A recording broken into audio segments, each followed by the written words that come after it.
Dua kekalahan timnas Indonesia di semifinal melawan Uzbekistan dan perebutan tempat ketiga melawan Irak, gue memantau banyak banget kritikan keras, komentar negatif, membandingkan performa pemain dengan pemain lainnya yang kadang sampai membedakan statusnya yang lokal maupun diaspora atau bermain di liga mana. Dan ayal juga nih ya para netizen marah ketika Toel berkomentar naturalisasi, tapi dianya sendiri masih sering banget menyebut dan membedakan diaspora sama lokal. Harusnya kata-kata diaspora dan lokal ini udah nggak ada ya. Bahkan hujatan pun tak luput didapat pemain dari netizen yang meluapkan kekesalannya karena kekalahan tim nasional.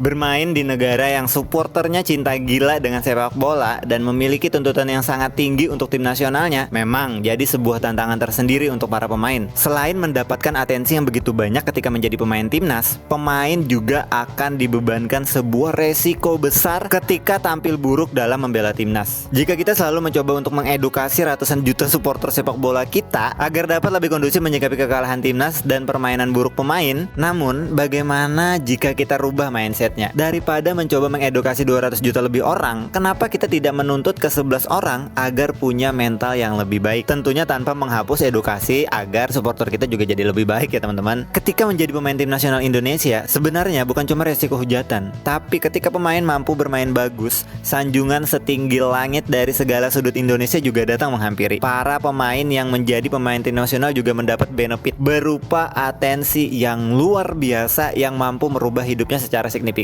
Bukan cuma di dunia nyata, bahkan di dunia maya. Jadi berdasarkan semua hal tersebut, gue pribadi berpendapat semuanya itu sudah balance. Di balik megahnya atensi yang didapatkan, ada resiko kritikan karena tingginya tuntutan dan harapan supporter. Dan mengenai hal ini, gue yakin para pemain harusnya sudah menyadari hal tersebut, keuntungan dan resikonya. Namun, jikalau seandainya seorang pemain hanya mampu menerima ketenaran dan sanjungan tanpa bisa menerima resiko kritikan pedas dari supporternya, gue menyarankan mending jangan bergabung di tim nasional Indonesia. Perlu digarisbawahi, gue tidak pernah membenarkan yang namanya hujatan dan cacian apalagi sudah menyangkut personal. Semua hal tersebut tidak bisa dibenarkan apapun alasannya. Menurut gue pribadi, semua hal tersebut sudah di luar konteks sepak bola. Silahkan mengkritik, apalagi jika memang ada kesalahan dari pemain. Kritiklah dengan pedas boleh, yang penting tetap dalam ruang lingkup kritik. Jangan menjadikan kritik sebagai tameng berlindung, padahal emang gak suka aja, atau emang malah gak ngerti esensi kritik itu sendiri. Kritik selamanya akan terpisah dengan toksik, tapi kritik bisa menjadi toksik, namun toksik akan tetap pada tempatnya toksik. Nah pertanyaannya, apakah terlalu menuntut ketika kita berharap pemain menjadi pemain yang tak lupa diri ketika dipuji dan tak tumbang ketika dimaki? Maju terus sepak bola Indonesia.